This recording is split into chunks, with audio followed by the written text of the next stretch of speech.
Il prit le pain et le rompit. La parabole du bambou. Il était une fois au cœur du royaume de l'Ouest un jardin merveilleux. Le maître avait l'habitude de s'y promener dans la fraîcheur du jour. Parmi tous les hôtes du jardin, le plus beau et le plus aimé était un bambou, noble et gracieux. Année après année, Bambou avait grandi, conscient d'être aimé par son maître attentif dont il faisait les délices. Bambou restait cependant doux, aimable et modeste, et souvent, quand le vent venait à s'ébattre dans le jardin, Bambou, mettant de côté sa grave majesté, dansait et jouait gaiement. Il se balançait et s'inclinait dans un abandon joyeux, menant la grande danse du jardin, qui réjouissait tellement le cœur du maître. Mais un jour, le maître s'approcha et contempla son bambou d'un regard plein d'espérance. Le bambou, épris alors d'adoration, inclina sa tête haute jusqu'au sol, dans un geste accueillant et plein d'amour. Le maître parla. Bambou, bambou, je voudrais me servir de toi. Bambou releva la tête vers le ciel, sa joie était sans limite. Le jour des jours était venu, le jour pour lequel il avait été créé, le jour vers lequel il avait grandi, heure par heure, le jour où il allait trouver la plénitude de sa destinée. Sa voix résonna modestement.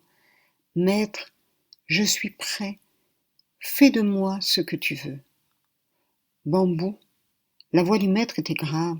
Je voudrais te prendre et je voudrais t'abattre. Bambou fut secoué d'un grand tremblement d'horreur. M'abattre, maître, moi que tu as fait le plus beau de tout ton jardin, m'abattre? Oh non, pas cela, pas cela. Utilise-moi pour ta joie, ô maître, mais ne m'abats pas. Mon bambou bien-aimé, la voix du maître se fit encore plus grave. Si je ne te coupe pas, je ne peux me servir de toi. Le jardin devint silencieux, le vent retint son souffle, Bambou inclina lentement sa tête fière et glorieuse. On entendit un murmure. Maître, si tu ne peux te servir de moi sans m'abattre, alors que ta volonté soit faite. Coupe. Bambou, mon bien-aimé bambou, je voudrais aussi te couper les branches et les feuilles. Maître, maître, épargne-moi, coupe-moi et couche ma beauté dans la poussière, mais tu voudrais aussi m'enlever mes branches et mes feuilles. Hélas, bambou, si je ne les coupe pas, je ne peux me servir de toi. Le soleil se cacha. Un papillon qui écoutait s'enfuit, frappé de crainte, et Bambou frémit devant la terrible expectative en murmurant tout bas. Maître, coupe, arrache.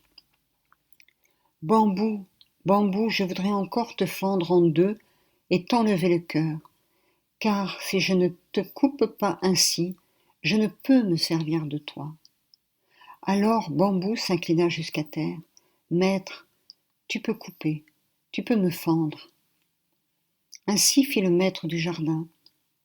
Il prit Bambou, l'abattit, coupa ses branches à la hache, arracha ses feuilles, le fendit en deux et enleva son cœur. Puis, le soulevant doucement, il le transporta jusqu'à une source d'eau fraîche et jaillissante, au milieu de ses champs desséchés. Avec tendresse, il coucha son bien-aimé Bambou, une extrémité de son corps brisée dans la source et l'autre dans le canal d'irrigation de son champ.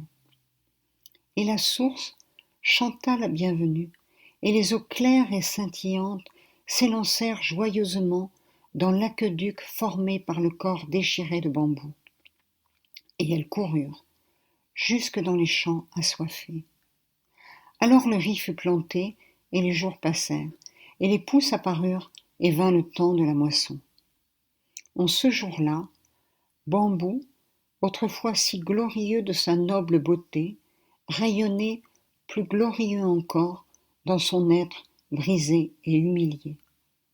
car au temps de sa beauté, il était vie luxuriante, mais par la brisure de son être, il était devenu canal de vie abondante pour le monde tant aimé de son maître.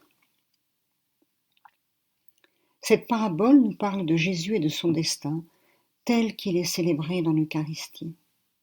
Par l'accueil contemplatif de cette vie donnée, nous nous laissons attirer, transformer, nous désirons marcher sur les traces et à notre tour prendre notre vie en main et la rompre librement, en réponse à l'appel du Père et à l'attente de nos frères.